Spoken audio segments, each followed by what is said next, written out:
Kirana meninggalkan ruangan yang kini hanya dihuni oleh Ajeng. Meskipun Chandra Kirana dan ibunda sangat bahagia dengan pernikahan ini, tetapi Ajeng memiliki pendapat lain. Dia sangat marah dan kecewa. Aku tidak mengenai pernikahan ini.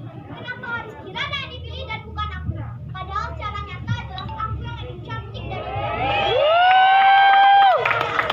Yang jadi istri dan ibu. Hanya aku bukan Kirana. Sekarang apa yang harus aku lakukan?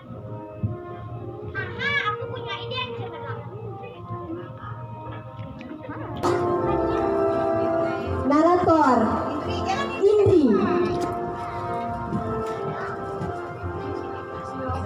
Ratu Daha Brenda,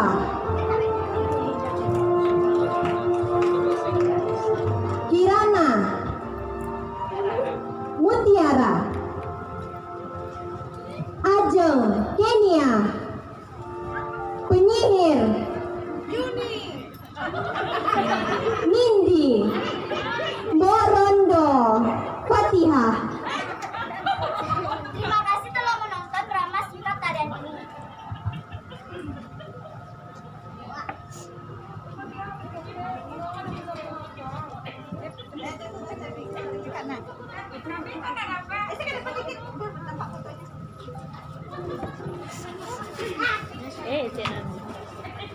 Kakali rakyat.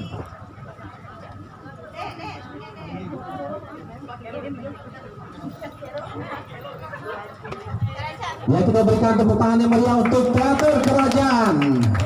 Teater Kerajaan merupakan penampilan terakhir dari anak-anak